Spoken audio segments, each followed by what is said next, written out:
Hello everyone, this is me Arshna. I hope you all doing very well. So first of all मैं एक चीज़ सभी अपने learners को clear करना चाहूँगी कि 1 वीक से ऑलमोस्ट 1 वीक से आपकी जो है क्लासेस प्रॉपर नहीं जा रही थी, क्योंकि मैं यूनिवर्सिटी के काम से थोड़ी सी बिजी थी एंड कुछ सडन जो है प्लानिंग भी हो गई थी, कुछ यात्रा पे हम निकल गए थे। अभी जो आपकी क्लासेस होंगी वो एज वी ऑल नो कि पेपर फर्स्ट और पेपर सेकंड दोनों की क्लासेस यहाँ पे मैं लेती हूँ आप सभी को। आप सभी के लिए जो भी क्लासेस मैं यहाँ पे ऑर्गेनाइज़ करती हूँ वो आपके बाइलिंगुअल होते हैं एंड आपके सभी जो क्लासेस होते हैं वो रिकॉर्डेड फॉर्म में मिलते हैं, विच मीन्स लाइव क्लासेस अभी मेरी नहीं जाती हैं। सो इसमें जो मेरी क्लासेस होती है वो वाईटी पे होती हैं क्लासेस, फ्री जो ये फ्री क्लासेस टाइमिंग है वो ये है। पेपर फर्स्ट की जो क्लासेस हमारी होती है 6 PM होती है, विच मीन्स इवनिंग में होती है एंड ये आपकी classes Monday Tuesday Wednesday Thursday Friday चलती है, जो कुछ दिनों से डिस्टर्ब चल रही थी बट अभी जो है कंटिन्यू आपकी क्लासेस चलेंगी। जो क्लासेस मैं लेती हूँ आपकी वो वाईटी पे होती है यानी यूट्यूब चैनल पे होती है। So you can join YouTube channel UGC NET by Archana ma'am. आप यूट्यूब पे जाएंगे, UGC NET by Archana ma'am करेंगे एंड देन आपको वहाँ पे मेरा पूरा चैनल दिखेगा, जहाँ से आप और भी जितने मेरी वीडियो ऑलरेडी एग्जिस्टिंग पड़ी हैं जिसमें मैंने आपके कई एआई टूल्स के बारे में बताया, कई फ्री एआई टूल्स के बारे में बताया, रिसर्च प्रपोजल के बारे में बताया, जितनी भी लेटेस्ट वैकेंसीज आती हैं उन सभी के बारे में आप सभी को अप टू डेट करती रहती हूँ। सो जो मेरी पेपर फर्स्ट की क्लास है ये बाईलिंगुअल होती है, विच मीन्स आपकी इंग्लिश एंड हिंदी दोनों में ही मैं ये प्रोवाइड करती हूँ। समटाइम्स कंटेंट यदि इंग्लिश में है तो मैं टोटल इसे हिंदी में एक्सप्लेन करती हूँ, हिंदी में है तब भी मैं इसे हिंदी में आप सभी को समझाने का प्रयास करती हूँ। Paper second which means home science की जो क्लास है, यानी जो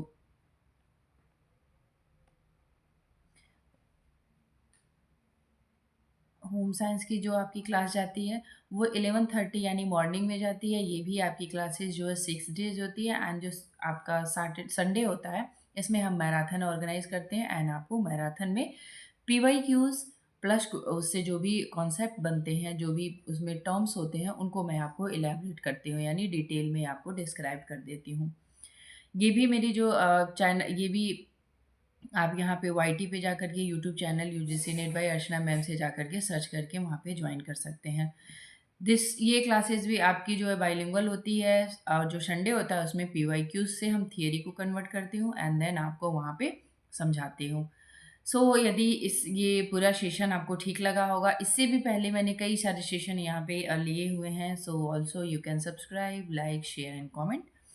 किसी भी स्पेसिफिक टॉपिक से आपको चाहिए कि मैम जो है हमें कोई स्पेसिफिक टॉपिक है जो आपको क्लियर नहीं हो रहा है, उसको आप कमेंट कर सकते हैं सो दैट मैं आपको अच्छे से समझा पाऊँ। इससे पहले जो पेपर सेकंड में क्लासेस हमारी हुई थी वो हुई थी प्रोटीन, सॉरी, कार्बोहाइड्रेट। कार्बोहाइड्रेट क्या क्यों ज़रूरी है, कार्बोहाइड्रेट क्यों एसेंशियल है for the body and carbohydrate क्या क्या रोल होता है बॉडी के फंक्शनिंग में। साथ ही साथ कार्बोहाइड्रेट के कौन कौन से ऐसे टेस्ट हैं, क्योंकि यूजीसी नेट में ऑलमोस्ट कार्बोहाइड्रेट के टेस्ट से रिलेटेड आता है, यानी कौन कौन से ऐसे टेस्ट हैं जो कार्बोहाइड्रेट में यूज किए जाते हैं। मैं इसको आपको एक बार ओवरव्यू करा दे रही हूँ कि इससे पहले जो मेरा सेशन मैंने लिया था उसमें मैंने बताया था test of carbohydrates, types of carbohydrate test कौन कौन से हैं, जिसमें हमने पढ़ा था बेनेडिक्स टेस्ट, आयोडीन टेस्ट पढ़ा था। सेकंड हमारा था वो हमारा आयोडीन टेस्ट था एंड थर्ड हमारा था वो था आपका फॉरबॉयड टेस्ट था। फोर्थ आपका था बॉयल टेस्ट था एंड फिफ्थ आपका था टॉलेंट टेस्ट एंड सिक्स आपका ऑसोजन टेस्ट। तो एक चीज़ आप हमेशा क्लियर करिएगा कि ये जो टेस्ट हैं, विच मीन्स आपके जितने मैंने अभी 6 कार्बोहाइड्रेट टेस्ट मैंने बताए हैं, ये 6 केवल और केवल कार्बोहाइड्रेट पे ही अप्लाई किए जाएंगे। ये ना तो प्रोटीन पे अप्लाई किए जाएंगे, ना ही विटामिन पे अप्लाई किए जाएंगे, ना ही फैट पे अप्लाई किए जाएंगे। एक चीज़ मेक श्योर करके रखें कि ये जितने भी टेस्ट हैं, जितने भी परीक्षण हैं, विच आपके जो यहाँ से टोटल 6 हैं, बेनेडिक्स हो गया आपका, आयोडीन हो गया आपका, बॉफॉइड हो गया, बॉयल हो गया, टॉलिन हो गया, आसुजेन हो गया, ये सारे के सारे टेस्ट केवल और केवल कार्बोहाइड्रेट पे किया जाता है। इसको मैंने डिटेल में इससे पहले के जो वीडियो हैं उसको डिटेल में कवर किया हुआ है विथ एक्सप्लेनेशन। सो आप वहाँ से इसे कवर कर सकते हैं। मैंने एक ओवरव्यू यहाँ पे दिया है। आज जो बेसिकली हम टॉपिक क्लियर करेंगे वो है प्रोटीन।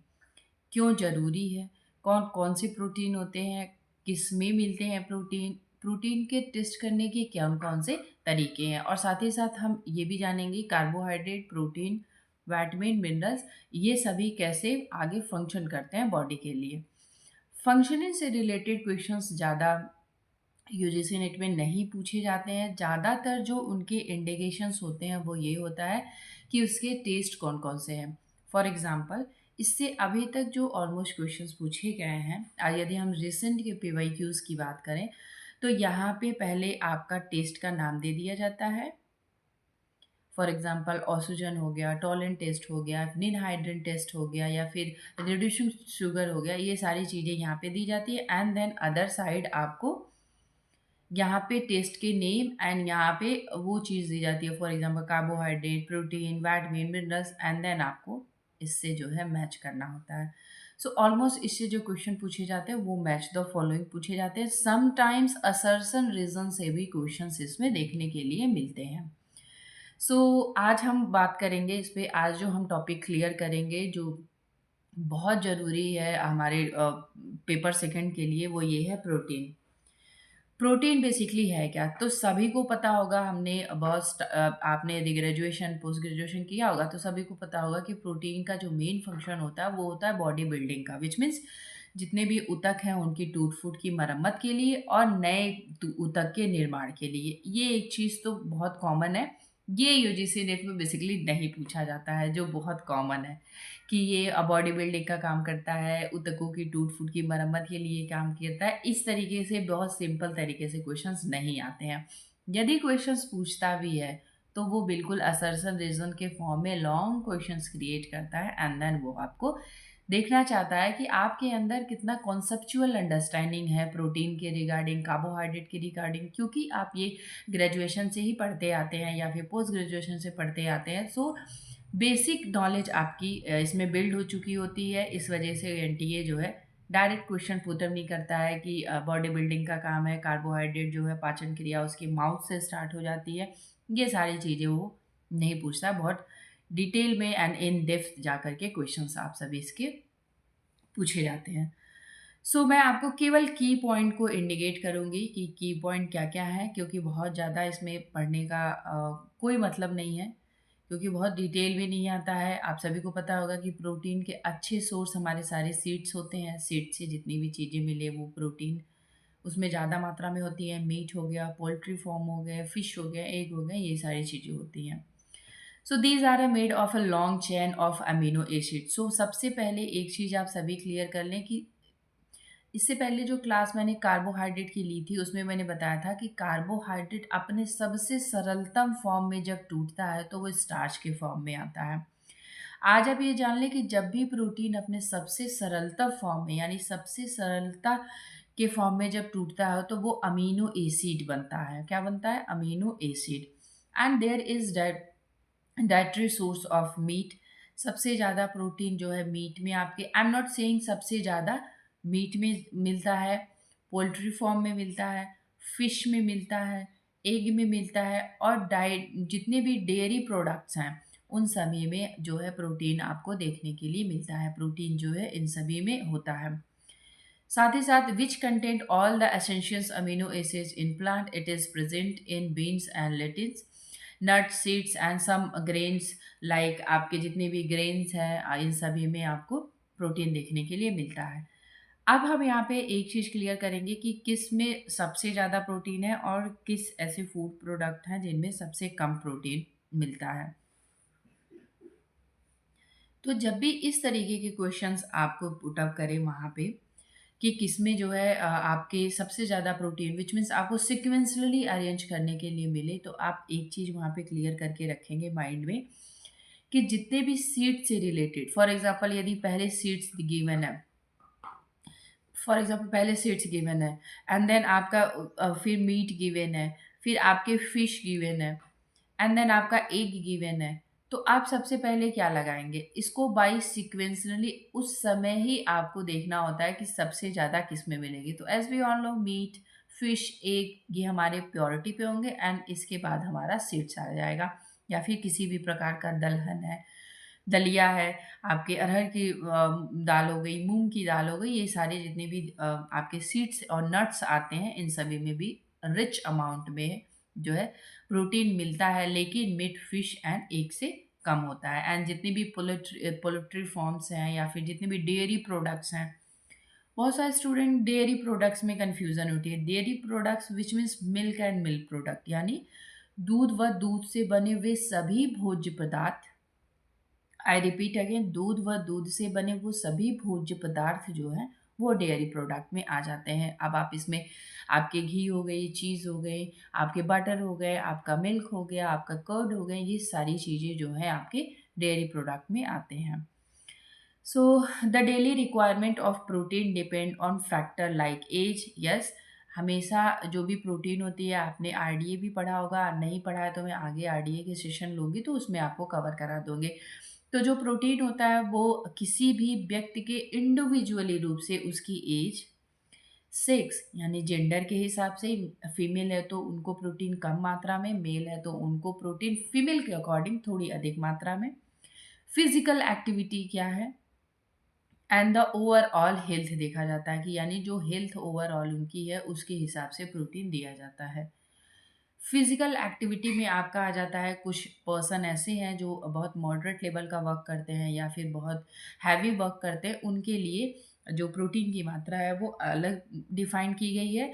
और age, sex and physical activity, साथ ही साथ जो ओवरऑल हेल्थ है, यानी यदि कोई 10 साल का बच्चा है, उसका हेल्थ नहीं सही है, तो यहाँ पे जो उसकी प्रोटीन की रिक्वायरमेंट हो जाएगी वो 10 साल के नॉर्मल बच्चे के अकॉर्डिंग उसकी प्रोटीन की जो रिक्वायरमेंट है वो अधिक हो जाएगी।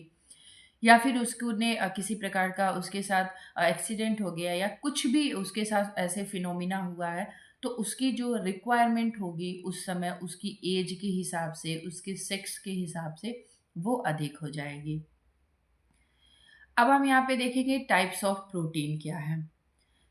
यहाँ पे मैंने कुछ टाइप्स ऑफ प्रोटीन मेंशन किए हुए हैं, including whey protein, soya protein, casein protein, globular protein, fibrous heme protein, egg white and peas protein मैंने यहाँ पे ऐड किया हुआ है। एक एक को कवर करते चलेंगे। वे प्रोटीन क्या है?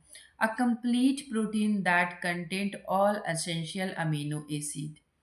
पहले इसने क्लियर कर दिया है कि वे सभी आवश्यक अमीनो अम्ल जो इसमें पाए जाते हैं, यानी वे प्रोटीन में होते हैं। A complete protein that content all essentials amino acid, वो वे प्रोटीन जो होता है एक पूरी तरीके से कंप्लीट प्रोटीन होता है जिसमें सभी आवश्यक अमीनो अम्ल होते हैं। Derived from way a by product of चीज प्रोडक्शंस, ये सारे जितने भी मिल्क एंड मिल्क प्रोडक्ट हैं उन सभी में आपको देखने के लिए मिलेगा।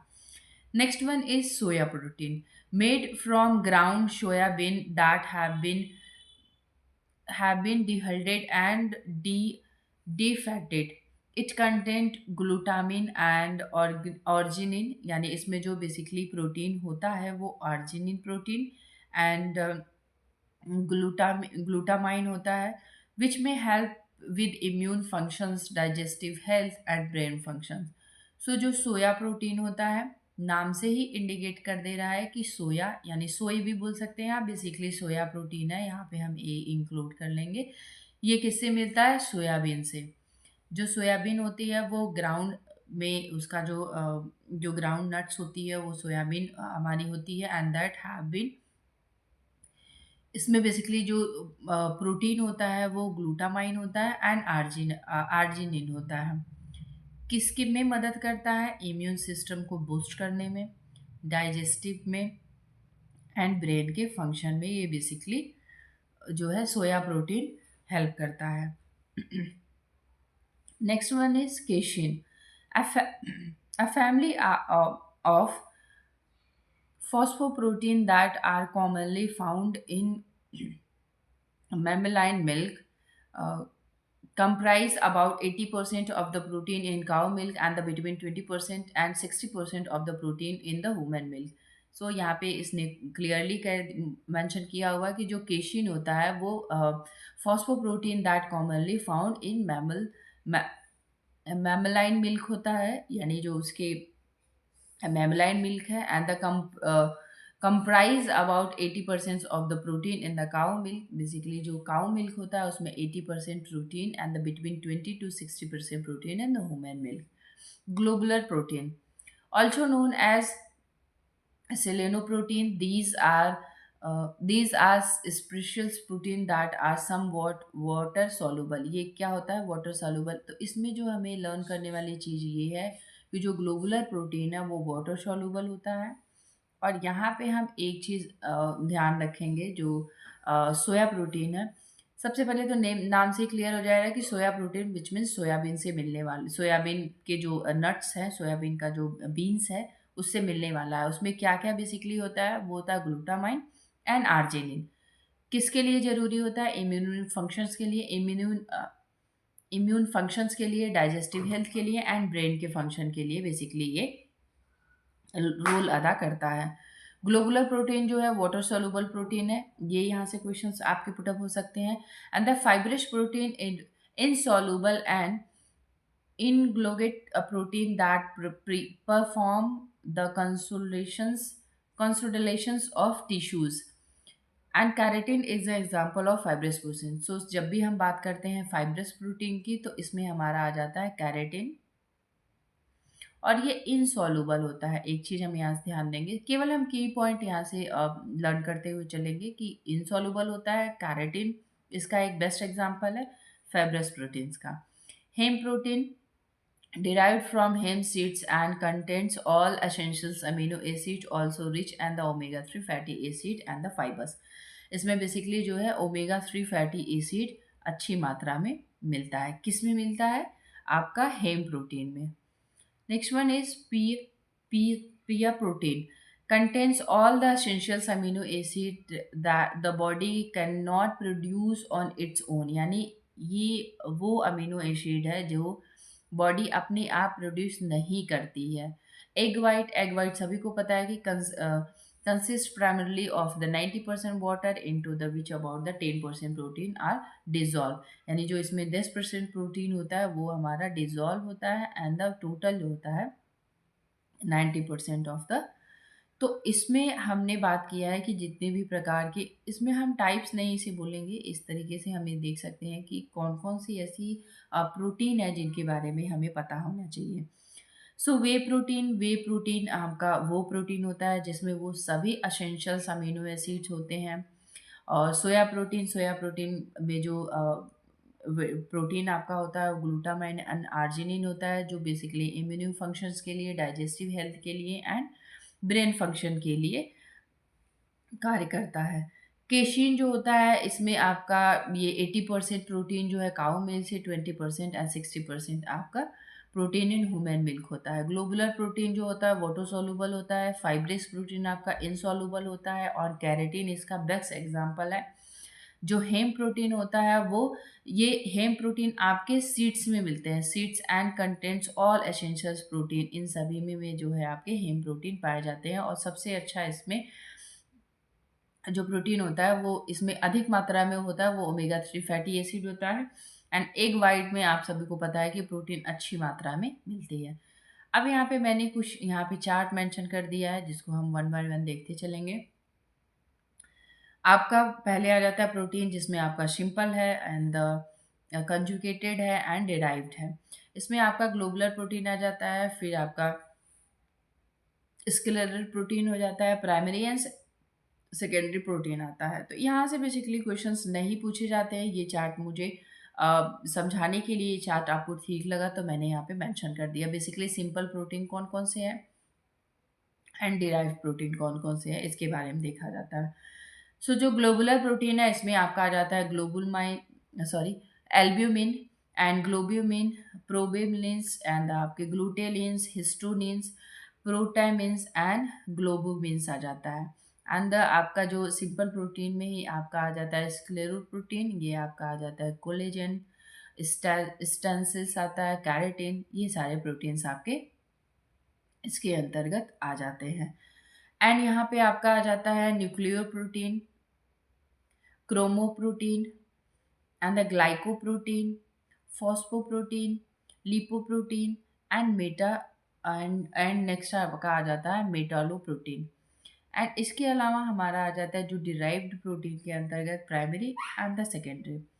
जब भी प्राइमरी प्रोटीन की बात होती है तो उसमें कोएगुलेट प्रोटीन आ जाता है एंड द प्रोटीन्स आ जाते हैं आपके, फिर मेटा प्रोटीन्स आ जाते हैं, फिर प्रोटोज प्रोटीन आ जाता है, पेप्टोज आ जाता है, पॉलीपेप्टाइज आ जाता है, आपका सिंपल पेप्टाइज आ जाते हैं एंड देन आपका अमीनो एसिड इसमें आ जाता है। सो कभी भी अभी तक जितने भी प्रोटीन से क्वेश्चन पूछे गए हैं वो आपके कुछ ऐसे करके नहीं पूछे गए हैं कि डिराइव्ड प्रोटीन एंड आपके सिंपल प्रोटीन में कौन कौन से आते हैं। इसका मैंने एक और सेशन लिया था प्रोटीन का, जिसमें मैंने एक फ्लो चार्ट के द्वारा समझाया हुआ है कि सिंपल प्रोटीन में कौन कौन से प्रोटीन जो असेंशियल्स हैं आते हैं, और नॉन सिंपल प्रोटीन आपके कौन कौन से हैं, या फिर जो पॉली प्रोटीन है उसमें कौन कौन से प्रोटीन आते हैं, उसको मैंने वहाँ पे कवर किया है, तो उस सेशन को आप ज़रूर देखें। अब हम यहाँ पे बात करेंगे कि प्रोटीन को टेस्ट करने में कौन कौन से ऐसे टेस्ट हैं जिन्हें प्रोटीन के लिए यूज़ किया जाता है उसके टेस्ट के लिए। सो इसमें पहले नंबर पे जो आता है वो है हमारा qualitative test of protein presence. यानी इसमें हम देखते हैं उसकी क्वालिटेटिव क्या है, यानी उसकी क्वालिटेटिव के हिसाब से हम इस पे जो है इन टेस्ट का यूज़ करते हैं, और क्वांटिटेटिव के हिसाब से उसकी मात्रा के हिसाब से अलग टेस्ट का यूज़ किया जाता है। सो हम यहाँ पे बात करेंगे, पहला जो इसमें क्वालिटेटिव टेस्ट में आ जाता है प्रोटीन के टेस्ट में, वो है ब्यूरेट परीक्षण, यानी ब्यूरेट टेस्ट। इस परीक्षण में प्रोटीन में पेप्टाइड बॉन्ड का पता लगाने के लिए एक मूल विलयन यानी ब्यूरेट अभिकर्मक के कॉपर सल्फेट विलयक का उपयोग किया जाता है। यहाँ से एक चीज़ हम क्लियर कर लें कि इतना डिटेल में होम साइंस के स्टूडेंट हैं हम सभी, इस वजह से इतना डिटेल में ये नहीं पूछता है। केवल और केवल ये हमें पता होना चाहिए कि जो ब्यूरेट टेस्ट है वो किसके लिए टेस्ट यूज होता है, carbohydrate, protein, vitamin, minerals and the other आपके जितने भी एसेंशियल्स प्रोटीन्स या फिर एसेंशियल विटामिन में आ जाते हैं। सो एक चीज़ हमेशा क्लियर करके रखें कि जो प्रोटीन है उसके टेस्ट के लिए हम ब्यूरेट परीक्षण करते हैं, और किस चीज़ के लिए, उसके क्वालिटेटिव टेस्ट के लिए, क्वांटिटेटिव नहीं, मात्रा के हिसाब से नहीं, उसके क्वालिटेटिव यानी उसके गुण को जांचने के लिए हम ब्यूरेट परीक्षण का प्रयोग करते हैं। अब उसको समझने के लिए आप समझ सकते हैं कि इस परीक्षण में जो है प्रोटीन के पेप्टाइड बंधों का पता लगाने के लिए, यानी जो प्रोटीन है उसमें कितने पेप्टाइड बॉन्ड्स हैं उनका पता लगाने के लिए एक अभिकर्मक यानी सॉल्यूशन तैयार किया जाता है, जो किसका होता है, कॉपर सल्फेट का बना होता है, जिसके परिणाम स्वरूप प्रोटीन में उपस्थित होने वाले रंग नीले से बैगनी या फिर बैगनी में बदल जाते हैं। दो चीज क्लियर करके रखें कि ब्यूरेट टेस्ट जो होता है वो प्रोटीन में जितने भी प्रोटीन के पेप्टाइड्स बॉन्ड्स हैं उनको पता लगाने के लिए, और जब ये पता लगाया जाता है तो जो सॉल्युबल होता है, जो सॉल्यूशंस होते हैं वो कॉपर सल्फेट का होता है, और उसके बाद जो रंग निकल के आता है वो नीला या फिर बैंगनी रंग में, नीले से बैंगनी रंग में या फिर बैंगनी रंग में आपका कन्वर्ट हो जाता है। सो मे बी अभी तक तो क्वेश्चन इस तरीके से बहुत डिटेल में नहीं आया है। अपकमिंग जो सेशन है हमारा जून का, उसमें मे बी आपसे इससे रिलेटेड क्वेश्चंस आ जाए। सो आपको एक थोड़ा सा ध्यान रखने वाली चीज़ ये है कि इसमें ब्लू टू वॉलेट या फिर पर्पल कलर का हो जाता है, यानी बैगनी कलर का हो जाता है, या फिर ब्लू से आपका जो है वॉलेट कलर में कन्वर्ट हो जाता है। ब्यूरेट टेस्ट किस में किया जाता है, क्वालिटेटिव टेस्ट के प्रोटीन का जब टेस्ट होता है उसमें क्वालिटेटिव फॉर्म में किया जाता है। इसमें प्रोटीन के पेप्टाइड बॉन्ड को परीक्षण किया जाता है कॉपर सल्फेट के विलयक से, और जब कॉपर सल्फेट में प्रोटीन का विलयन किया जाता है तो वो नीले रंग से, यानी जो है आपका ब्लू टू वॉलेट में कन्वर्ट हो जाता है, या फिर बैगनी कलर आपको प्रोवाइड करता है। सो आप ये समझ जाएंगे कि ये जो टेस्ट है ये ब्यूरेट टेस्ट में आ जाता है। नेक्स्ट वन इज निनहाइड्रिन परीक्षण, यानी सेकेंड आपका हो जाएगा निनहाइड्रिन परीक्षण। इस परीक्षण में अमीनो एसिड और प्रोटीन की उपस्थिति का पता लगाने के लिए निनहाइड्रिन अभिमार्गक का उपयोग किया जाता है, जो अभिकर्मक के साथ प्रतिक्रिया करके नीला रंग प्रदान करता है, यानी ब्लू रंग मिलता है। सो निनहाइड्रिन टेस्ट भी किस पे यूज किया जाता है? आपके प्रोटीन पे किया जाता है। और किसके लिए? अमीनो एसिड और प्रोटीन की उपस्थिति, यानी अमीनो एसिड कितना है और प्रोटीन की उपस्थिति की पता लगाने के लिए निनहाइड्रिन टेस्ट किया जाता है। जेंथ्रोप्रोटेइक टेस्ट, यानी जो हमारा थर्ड टेस्ट आता है वो होता है प्रोटीक टेस्ट। सो एक चीज़ आप और देखेंगे कि जब भी प्रोटीक लिखा हुआ है या फिर निनहाइड्रिन, इसलिए क्योंकि निनहाइड्रिन से आप नाइट्रोजन भी समझ सकते हैं, क्योंकि प्रोटीन में नाइट्रोजन भी अच्छी मात्रा में होता है। सो नाइट्रोजन से भी निनहाइड्रिन टेस्ट भी आप यहाँ पे ध्यान याद रखने वाली जो बातें हैं वो आप यहाँ पे ध्यान रख सकते हैं। ब्यूरेट में तो कोई ऐसा प्रोटीन आ नहीं रहा है जिसको मैं आपको कंसल्ट वो समझा सकूं। सो जेंथ्रोप्रोटीक में आप याद कर सकते हैं कि लास्ट में आपका जो है प्रोटीक गिवन है।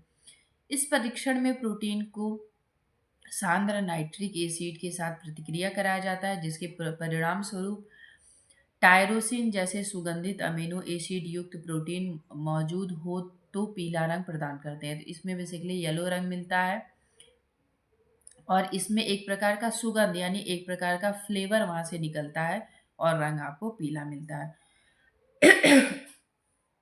Sorry for inconvenience. So xanthoproteic test जो होता है वो हमारा प्रोटीन पे किया जाता है। नेक्स्ट आपका थर्ड है इसमें मिलॉन टेस्ट।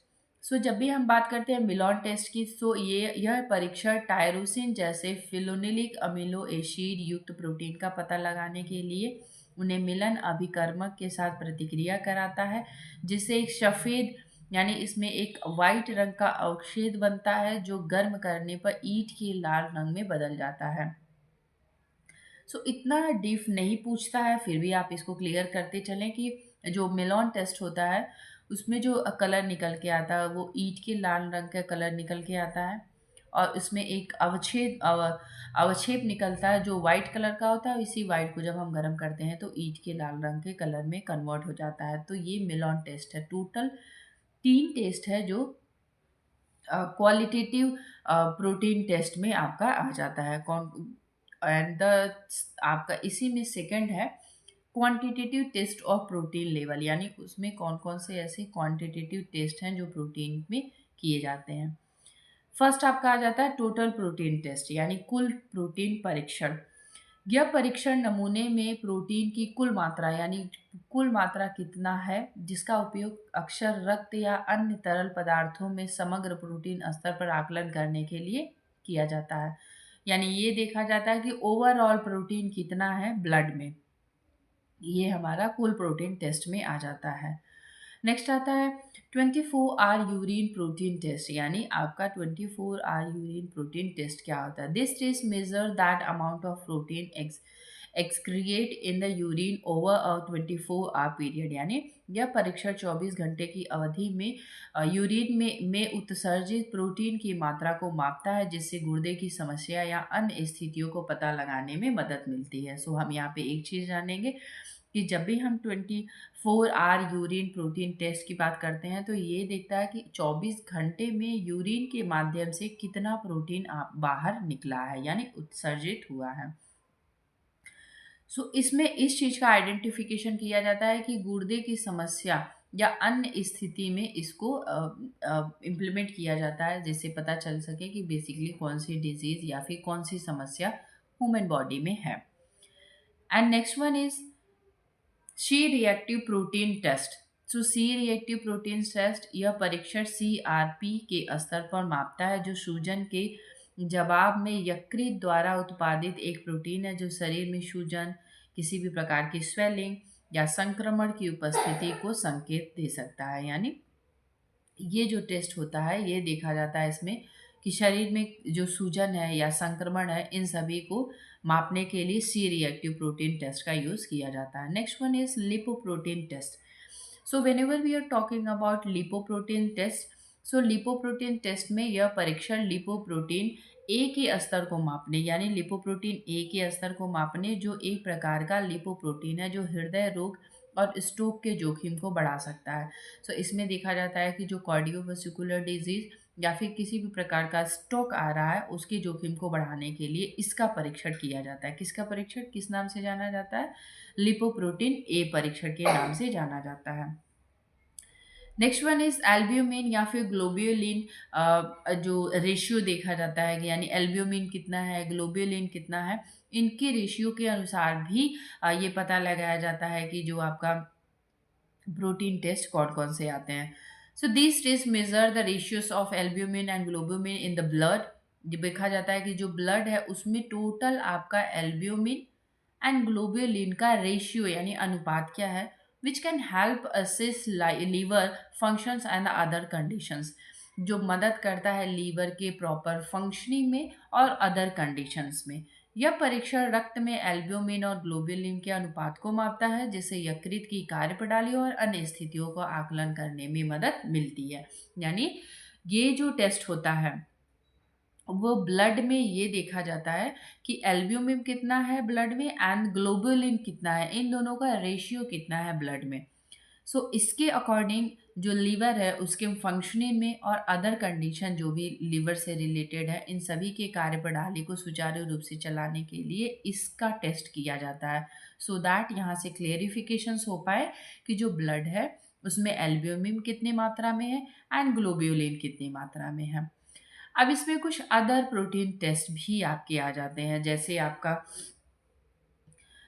इसमें आपका आ जाएगा serum albumin, retinol binding protein, pre albumin, transferrin, creatinine या फिर ब्यूएन। ऐसे कई सारे ऐसे परीक्षण हैं जो इसके अंतर्गत अदर टेस्ट के अंतर्गत आ जाते हैं।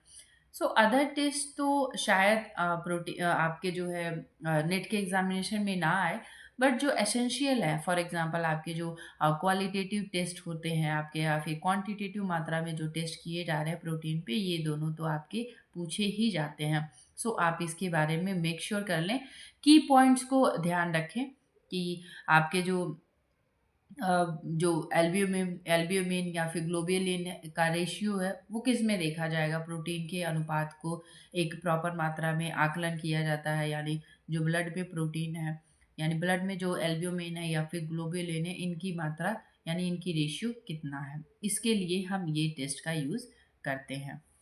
नेक्स्ट आगे हम देखेंगे कि अब जो ये फैट्स हैं, सैचुरेटेड फैट्स, आपके अनसैचुरेटेड फैट, ये आपके कैसे कैसे आगे डिराइव होते जाते हैं। इससे पहले एक सेशन मैंने लिया था जिसमें मैंने आपके बहुत अच्छे तरीके से टाइप्स ऑफ फैट को क्लियर किया था, लेकिन मैंने वहाँ पे परीक्षण नहीं बताया था कि कौन कौन से ऐसे टेस्ट हैं जो आप फैट के लिए यूज़ करेंगे। सो हम यहाँ पे जानेंगे फैट क्या है। सो सभी को पता होगा कि फैट विच मीन्स कैलोरी, इसमें जो है आपके अधिक मिलती है। आप यहीं पे यदि हम बात करें कार्बोहाइड्रेट की या फिर प्रोटीन की, सो उससे आपको जो 4 ग्राम कैलोरी मिलती है, बट आप यदि वहीं पे फैट का यूज़ करते हैं सो आपको 9 कैलोरीज पर ग्राम मिलती है, यानी 1 ग्राम यदि आपने पर ग्राम लिया, 1 ग्राम में आपको 9 कैलोरीज मिलती है। These are broken down into fatty acid and glycerol. So इसका सबसे जो सरलतम रूप होता है वो अपने ग्लिसरॉल में टूटता है। जैसे इससे पहले मैंने आपको बताया कि जो कार्बोहाइड्रेट है वो शर्करा में कन्वर्ट होता है सबसे अपने सरलता फॉर्म में, प्रोटीन आपके अमीनो एसिड में कन्वर्ट हो जाती है एंड फैट आपका ग्लिसरॉल में कन्वर्ट हो जाता है। तो ये 3 चीज़ें आप हमेशा माइंड में बना के रखिएगा, क्योंकि बहुत बच्चों को कन्फ्यूजन हो जाती है या फिर तीनों को आपस में मिक्स कर देते हैं। These nutrients are energy dense, providing 9 calories per gram compared to 4 calories per gram for both carbohydrate and protein. So मैंने आपको अर्लियरली ये बात मेंशन की है कि कार्बोहाइड्रेट एंड प्रोटीन 1 ग्राम, यदि आप फॉर एग्जांपल 1 ग्राम आपने कार्बोहाइड्रेट लिया है और प्रोटीन लिया है, सो इससे जो आपको कैलोरी मिलेगी वो 4 कैलोरीज मिलेगी, ठीक है। एंड यदि वहीं पे आपने 1 ग्राम फैट लिया हुआ है, सो इससे आपको 9 कैलोरीज जो है ऊर्जा प्राप्त होगी, यानी 9 कैलोरी आपको ऊर्जा मिलेगी। Fat are further derived into 3 types. कितने टाइप्स के होते हैं? टोटल 3 टाइप्स के, जिसमें आपका पहले आ जाता है सैचुरेटेड फैट, नेक्स्ट आपका आ जाता है अनसैचुरेटेड फैट, एंड थर्ड आपका आ जाता है trans fat. So make sure करके रखें कि कितने टाइप्स के फैट होते हैं: saturated, unsaturated and trans fat. Whenever we are talking about saturated fatty acids, so usually found in animal product like meat and dairy and some tropical oils, the overconsumptions of these fat leads to higher cholesterol level and heart disease risk. सो इससे पहले मैंने एक और session लिया था जिसमें आपको मैंने बटर एंड मार्जिन क्या है इन दोनों में डिफरेंस बताया था। वहाँ पे भी मैंने एक चीज़ क्लियर की थी कि जो सैचुरेटेड फैटी एसिड है, ये जो भी कार्डियोवास्कुलर डिजीज़ के पेशेंट हैं उनके लिए अच्छा नहीं होता है। सो यूजुअली ये किस में मिलता है? Animal product. और एनिमल प्रोडक्ट हमारे क्या हो जाएंगे? जितने भी आपके मीट हो गए, आपके जितने भी डेयरी प्रोडक्ट्स हो गए, या फिर कुछ ट्रॉपिकल्स ऑयल्स हैं, इनमें हमारे सैचुरेटेड फैटी एसिड मिलता है। और ये कब आपको इफ़ेक्ट करेगा? यदि इसका जो है ओवर कंजप्शंस होता है तब, यानी अधिक मात्रा में यदि आप सैचुरेटेड फैटी एसिड को ग्रहण करते हैं तब आपको हार्ट डिजीज़ या फिर आपको कोलेस्ट्रॉल लेवल आपके बॉडी में बढ़ने के चांसेस होते हैं। सो सैचुरेटेड फैटी एसिड वहीं तक अच्छा है यदि आपने उसे जो है नॉर्मल कंजप्शंस लिए हैं। यदि आपने ओवर कंजप्शंस किया तो आपका जो है हायर हो जाता है कोलेस्ट्रॉल लेवल और हार्ट डिजीज़, यानी जितने भी कार्डियोवास्कुलर रिलेटेड जितने भी डिजीज़ हैं, स्ट्रोक होना या फिर आपके हार्ट में प्रॉब्लम होना, ये सारी चीज़ें यहाँ पे होती है सैचुरेटेड फैटी एसिड से। इसमें 2 चीज़ हम क्लियर करेंगे। जो याद रखने वाली बात ये है यूजीसी नेट के अकॉर्डिंग, वो ये है सैचुरेटेड फैटी एसिड हमेशा एनिमल प्रोडक्ट में ज़्यादा मात्रा में, फॉर एग्जांपल आपके मीट हो गए या फिर जितने भी डेयरी प्रोडक्ट्स हो गए या फिर कुछ ट्रॉपिकल्स ऑयल्स हो गए, इनमें मिलता है। ओवर कंजप्शंस यदि बहुत ज़्यादा मात्रा में आप लेते हैं तो इससे आपके कोलेस्ट्रॉल हाई हो सकते हैं बॉडी में और हार्ट डिजीज़ होने के चांसेस 100% होते हैं। अब हम बात करेंगे कि ये सैचुरेटेड फैटी एसिड किस में मिलता है। तो जितने भी आपके बटर हो गए, आपके बटर के साथ साथ आपके चीज़ हो गए, इन सारी चीज़ों में सैचुरेटेड फैटी एसिड जो है अच्छी मात्रा में मिलता है। अब स्टूडेंट का सबसे बड़ा जो क्वेश्चन मार्क ये होता है कि मैम ये जो बटर है या फिर जो मक्खन है, ये हम नहीं कंज्यूम करेंगे क्योंकि इसमें सैचुरेटेड फैटी एसिड है, तो ये बहुत हार्मफुल होता है। सो यहाँ एक चीज़ मैंने यहाँ पे स्टार्टिंग में ही बोल दिया है कि यदि आप इसका ओवर कंजप्शन करेंगे तो ये आपके लिए बहुत ही हानिकारक है। यदि इसका नॉर्मल आप कंजप्शन कर रहे हैं, यानी नॉर्मल तरीके से रूटीन में ला रहे हैं, तो ये आपके लिए हार्मफुल नहीं है।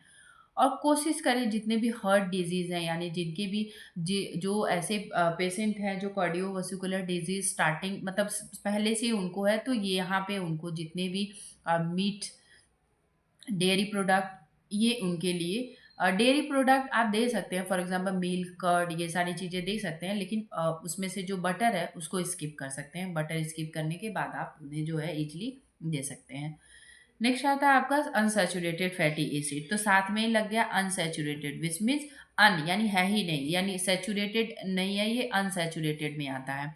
तो इसके 2 टाइप्स हैं, mono unsaturated fatty acid and poly unsaturated fatty acid. तो जब भी हम अनसैचुरेटेड फैटी एसिड की बात करते हैं तो 2 टाइप्स है, mono unsaturated, poly unsaturated. Mono का मतलब होता है एक, और सैचुरेटेड फैटी एसिड मैंने अभी अभी आपको क्लियर किया। पॉली का मतलब होता है एक या एक से अधिक, वन और मोर, यानी एक या एक से अधिक जितने भी प्रोटीन होते हैं वो आपके पॉली अनसैचुरेटेड फैटी एसिड में आपके आ जाएंगे। So present in oil, olive oil जो मोनो अनसैचुरेटेड फैटी एसिड है वो ऑलिव ऑयल में, आवाकाडोज में and carotene nuts and are beneficial for the health benefits. तो ये बेनिफिशियल होता है हेल्थ बेनिफिट के लिए। एक चीज़ आप यहाँ पे क्लियर कर लें कि सैचुरेटेड फैटी एसिड उतना असेंशियल नहीं है बॉडी के लिए जितना असेंशियल अनसैचुरेटेड फैटी एसिड है। सो अनसैचुरेटेड फैटी एसिड यदि कोई भी कंज्यूम कर रहा है तो उसे जो है लॉन्ग टर्म कंज्यूम करेगा, उसे किसी भी प्रकार की समस्या नहीं होगी। लेकिन वहीं पे सैचुरेटेड फैटी एसिड को ओवर कंजप्शन करने से, लॉन्ग टर्म कंटिन्यू कंजप्शन करने से कुछ प्रॉब्लम आपके हार्ट डिजीज से रिलेटेड, हाई कोलेस्ट्रॉल होना, ये सारी समस्या देखने के लिए मिल सकती है। So whenever we are talking about polyunsaturated fatty acids, so found in fatty fish, जितने भी आपके जेली फिश हैं, फैटी फिश हैं, फ्लेक्स शीट्स हो गए और वॉलनट हो गया, made up the omega 3, omega 6, also omega 9 acid that the body content produce its own, hence called essential fats. अब हम यहाँ पे पॉलीअनसेचुरेटेड फैटीज में कौन कौन से आ जाएंगे, आपके फैटी फिश हो गए या फिर जो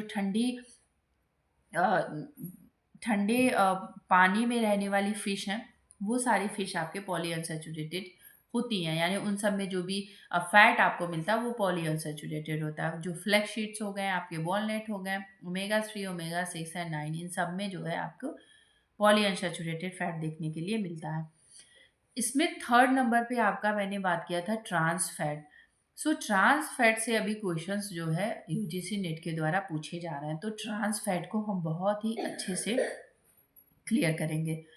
trans fat, hydrogenations of oil from trans fat and are found in the some processed foods.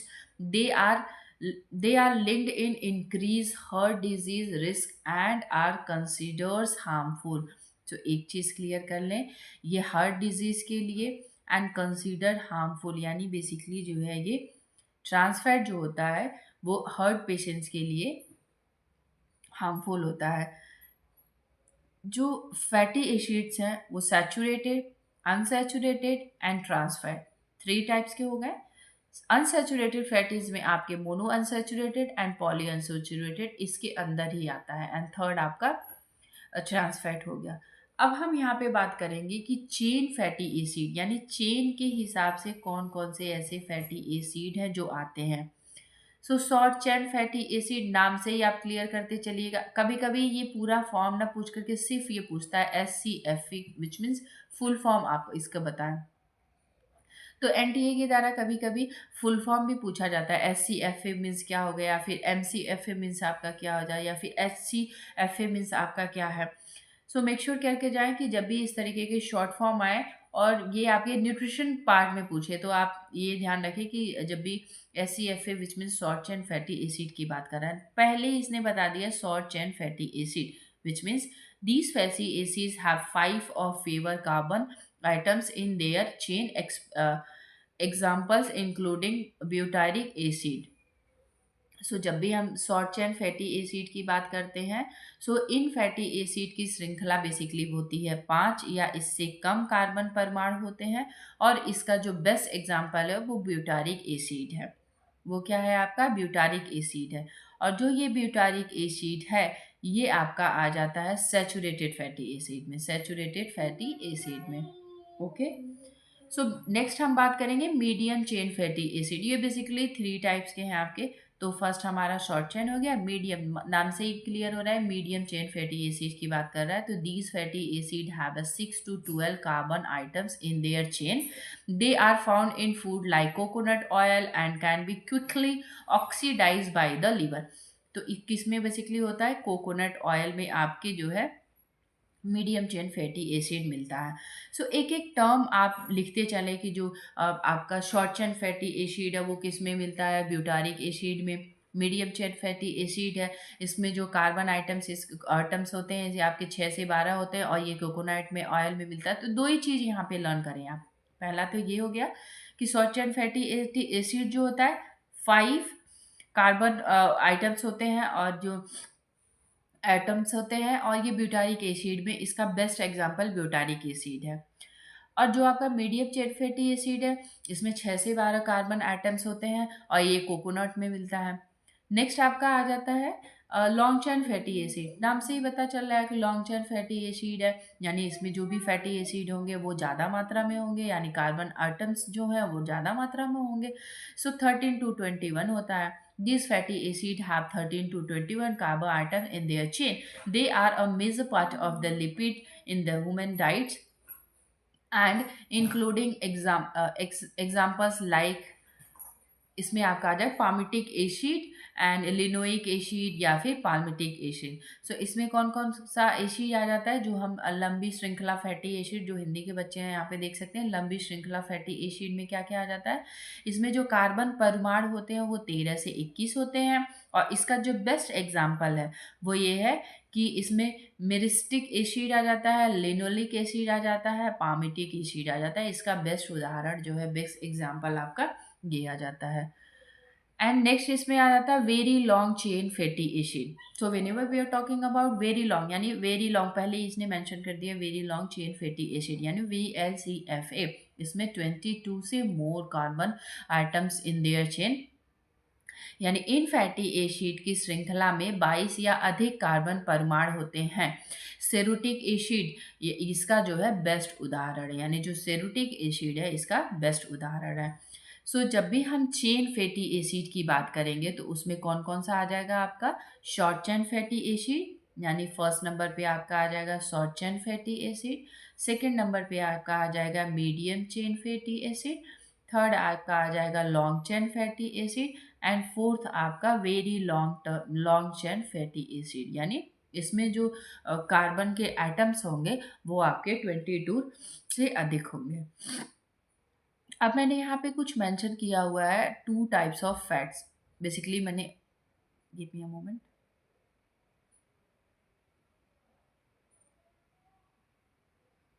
Okay, so इसमें जो आपके फैट्स आ जाएंगे वो हो गए हैं आपके सैचुरेटेड, एज वी ऑलरेडी मैंने स्टार्टिंग में आपके बताया कि किस में ये वेजिटेबल और एनिमल्स फैट्स होते हैं, यानी वेजिटेबल और एनिमल फैट में सैचुरेटेड जो फैटी एसिड है आपके वेजिटेबल एंड एनिमल फैट्स में आ जाएंगे। तो अनसैचुरेटेड फैटी एसिड में आपका दो आ जाता है, monosaturated and polysaturated fatty acid. Mono unsaturated fatty acid and poly unsaturated fatty acid. Saturated fatty acid के चेन के हिसाब से हम बात करें तो short chain, medium chain, long chain and इसके अलावा भी मैंने आपको बताया very long chain fatty acid. So जब भी हम शॉर्ट चेन फैटी एसिड की बात करते हैं तो इसमें सारे आपके ग्रेन्स आ जाएंगे, और मीडियम चेन में आपका कोकोनट्स आ जाएगा, लॉन्ग चेन फैटी एसिड में आपकी बटर वगैरह आ जाएंगे, मोनो अनसैचुरेटेड में ओमेगा 3 और ओमेगा 6, पॉली अनसैचुरेटेड में मोनो अनसैचुरेटेड में आपका ओमेगा 9 आ जाएगा, एंड पॉली अनसैचुरेटेड में ओमेगा 3 एंड ओमेगा 6 आ जाएगा।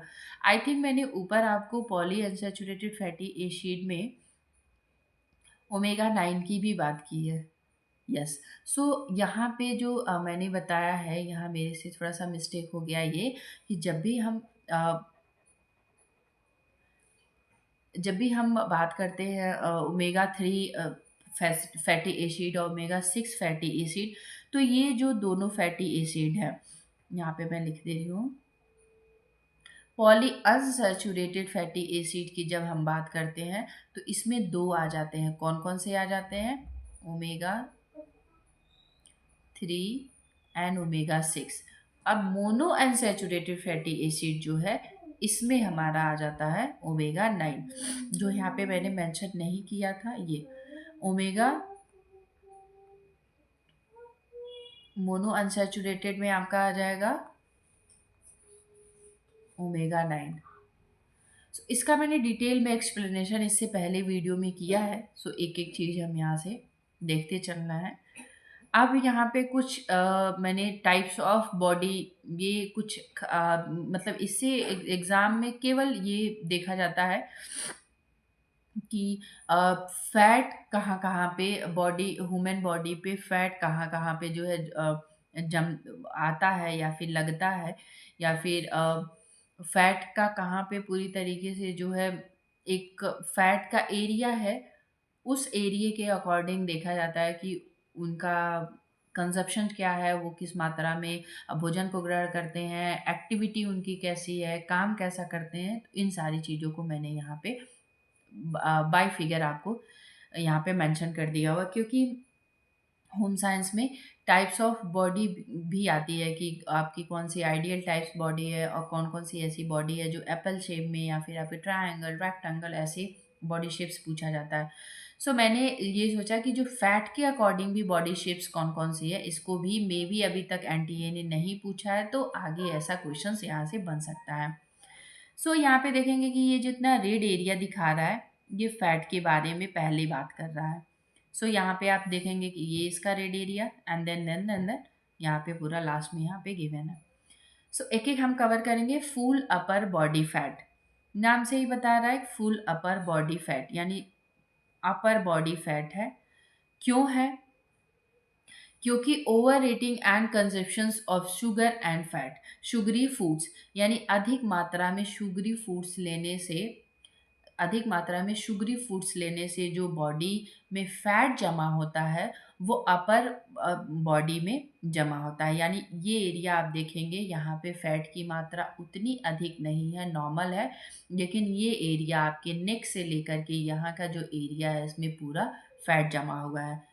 इसको हम क्या कहेंगे? दो चीज क्लियर करेंगे। फर्स्ट ये कि फुल अपर बॉडी फैट जब जमा होता है तो ये आपके नीचे से लेकर के गर्दन के नीचे, यानी नेक के नीचे से लेकर के आपके हिप के ऊपर तक का जो बॉडी एरिया है ये आपके फुल अपर बॉडी फैट में आ जाता है। क्यों आता है? क्योंकि ये जो पर्सन है वो शुगरी फूड जो है अधिक मात्रा में कंज्यूम करते हैं। तो तीन बातें याद रखनी है। जो फुल अपर बॉडी फैट कब होता है, ये पूरा यहाँ का एरिया हो गया। एंड क्या ये ज़्यादा मात्रा में लेते हैं? शुगरी फूड अधिक मात्रा में कंज्यूम करते हैं। Lower and lower abdomen fat, आप देखेंगे कि यहाँ इनका जो है किसी भी प्रकार का फैट जमा नहीं है। इनके जो स्टमक वाला एरिया है यहीं पे ही फैट जमा है। सो इन किस वजह से होता है? अधिक मात्रा में स्ट्रेस लेने की वजह से, डिप्रेशन में जाने की वजह से, या फिर एंजाइटी होने से। सो यदि ये अधिक मात्रा में जो है स्ट्रेस लेंगे, डिप्रेशन में रहेंगे, या फिर बहुत एंजाइटी इनको होती है, सो ये जो फैट इनका जो जमा होना स्टार्ट होगा वो इस एरिया में आपका जमा होना स्टार्ट होगा। Large stomach with upper back fat, ये इनएक्टिविटी, यानी ये किसी कम मात्रा में काम करते हैं, इनएक्टिव होते हैं, इस वजह से इनका जो फैट का एरिया जो फैट जमा हो रहा है वो कुछ इस प्रकार से, यानी जो स्टमक एरिया है और अपर बैक फैट है वो यहाँ पे, यानी इस एरिया में जमा होगा, एंड ये स्टमक वाली एरिया में जमा होगा। ये जो जितना भी आपका ब्लू पार्ट दिख रहा है इधर फैट की मात्रा नहीं रिप्रेजेंट करता है। Lower body fat, excess gluten in your diet like bread और होल ग्रेन, यानी अधिक मात्रा में ब्रेड लेना या फिर होल ग्रेन लेना, इस सभी की ज़्यादा कंजप्शन करने से जो है लोअर बॉडी फैट आपका इंक्लूड हो जाता है। सो देखेंगे आपकी ये फीमेल है, इनका यहाँ की लोअर बॉडी फैट, यानी यहाँ से पूरी बॉडी इनकी फिट है, एंड देन आपके वहाँ से नीचे की बॉडी एंड जो लोअर बॉडी फैट है वो आपका जो पूरा फैट जमा हुआ है वो आपका लोअर बॉडी फैट पे है, यानी इनके नी से लेकर के इनके हिप तक का जो है यहाँ पे फैट ज़्यादा मात्रा में है। नेक्स्ट है आपका स्लोवेन स्टमक, यानी यहाँ पे जो है एक्सेलेस अल्कोहल अधिक मात्रा में कंज्यूम करने से, या फिर breathing difficulty of breathing problem होने से, अधिक मात्रा में अल्कोहल ग्रहण करने से जो इनका फैट है वो स्टमक वाले एरिया में है, इधर इनका जो है पूरी तरीके से बॉडी फिट है। ये जो फैट जमा है ये होती है जेनेटिक, यानी hereditary occur during the pregnancy, यानी प्रेगनेंसी जब होती है तब ये एक तरीके से अनुवांशिक भी होता है। इसमें lower body fat including lower legs, यानी इसमें लोअर बॉडी फैट होती है, यानी आप देखेंगे कि यहाँ से लेकर के यहाँ पे बेसिकली जो है फैट यहाँ पे जमा हुआ है। सो मे बी मेक श्योर कर लें कि जब भी इस तरीके का क्वेश्चन दे तो आप नाम से ही समझ लें कि whenever we are talking about full upper body fat, तो आप एक चीज़ समझ लें कि ऊपर की बॉडी के फैट इंक्लूड होगा, लोअर एडनॉर्मल जो फैट होगा वो सेंटर में, यानी जो स्टमक वाला एरिया है। Large stomach with upper back fat होगा तो बैक में भी फैट रहेगा। लोअर बॉडी फैट होगा तो लोअर मतलब होगा लोअर में फैट सारे इंक्लूडेड होंगे, यानी जमा होगा। और किस कारणवश होगा ये भी मैंने यहाँ पे आपको बता दिया है। सो एक एक की पॉइंट आपको यहाँ पे समझना है। अब हम बात करेंगे टाइप्स ऑफ फैटी एसिड में कौन-कौन से टाइप्स आते हैं जो फैट के लिए बेसिकली यूज़ किए जाते हैं। सो फर्स्ट आपका आ जाता है एक्रोलिन परीक्षण। ग्लिसरॉल या वसा की उपस्थिति का पता लगाने के लिए उपयोग किया जाता है। जब वसा को निर्जलीकरण एजेंट के साथ उपचारित किया जाता है तो ग्लिसरॉल भाग निर्जली होकर एक्रोलिन बनाता है और तीखी गंध देता है। 2 चीज़ याद रखेंगे यहाँ पे। जो एक्रोलिन टेस्ट है वो फैट के लिए यूज़ किया जाता है और क्या इसमें बेसिकली निकलता है, तीखी गंध निकलती है। एक जो है एक तीखी गंध निकलती है। 2 चीज़ यहाँ पे यूजीसी नेट के पर्पज़ से हमें ध्यान रखना है। एक्रिलिन टेस्ट फैट के लिए यूज़ होता है और जब ये चीज़ें होती हैं तो वहाँ से तीखी गंध निकलती है। सेकंड आपका टेस्ट इसमें गिवन है बैंडोइन टेस्ट। बैंडोइन टेस्ट जो होता है ये वनस्पति घी में तिल के तेल की उपस्थिति का पता लगाकर देसी घी अस्पष्ट मक्खन यानी जो प्योर मक्खन है और वनस्पति घी हाइड्रोजनीकृत वनस्पति तेल के बीच अंतर को जानने के लिए। जो वनस्पति घी में तिल के तेल की उपस्थिति कितनी है, यानी जो यहाँ पे देखेंगे, यस, वनस्पति घी है उसमें तिल का तेल कितना है उसको पता लगाने के लिए, और उसमें जो अस्पष्ट मक्खन है और वनस्पति घी इसके बीच के अंतर का पता लगाने के लिए बैंडोइक परीक्षण किया जाता है। नेक्स्ट आ जाता है आपका ओमेगा 3 इंडेक्स टेस्ट। रक्त में ओमेगा 3 फैटी एसिड लाइक आपके ईपीए एंड डीएचए, ये दोनों मैंने इससे पहले सेशन में कवर किया है। आप इसका full form and the detail आप वहाँ से जाकर के पढ़ सकते हैं। के स्तर को मापना तथा आहार सेवन और संभावित स्वास्थ्य लाभों के बारे में जानकारी प्राप्त करने के लिए किया जाता है। फोर्थ आपका है ट्राइग्लिसराइड परीक्षण। जो ट्राइग्लिसराइड परीक्षण है वो एक रक्त परीक्षण है जो रक्त में पाए जाने वाले वसा के एक प्रकार ट्राइग्लिसराइड की मात्रा का जो है परीक्षण करता है। अब इसमें हम आज जो डिटेल में जाने हैं वो हम ये जानेंगे कि जो फैट के टेस्ट के लिए यूज़ किया जाता है वो दो इसमें आ जाता है आपका एक्रोलिन टेस्ट, बैंडोइक टेस्ट एंड थर्ड आपका हो जाएगा ओमेगा 3 इंडेक्स एंड फोर्थ आपका आ जाएगा ट्राइग्लिसराइड टेस्ट। नेक्स्ट जो आपका सेशन होगा वो हम करेंगे माइक्रो न्यूट्रिएंट्स क्या है, जिसमें विटामिन, वाटर सॉल्युबल, इनसॉल्युबल, इन सारी चीज़ों को हम नेक्स्ट सेशन यानी कल के सेशन में आपको कवर करा दूंगी। So thank you, thanks for watching and आपको सेशन अच्छा लगा होगा तो आप इसे लाइक, सब्सक्राइब एंड शेयर करिएगा। And also you can join my YouTube channel, जहाँ पे मैं आपको कई सारे ऐसे वैकेंसीज हैं जिनके बारे में डिटेल में एक्सप्लेनेशन किया है। आपके जितनी भी एआई टूल्स हैं उनको मैंने बताया है। आप यहाँ से जाकर के इन वीडियोज़ को भी कवर कर सकते हैं। Thank you, thanks for watching. और आगे जो मेरा सेशन होगा वो आपके जो है विटामिन जितने भी है, वाटर सॉल्युबल, इनसॉल्युबल विटामिन कौन कौन से हैं, साथ ही साथ उनके क्या क्या फंक्शंस हैं, इन सभी को हम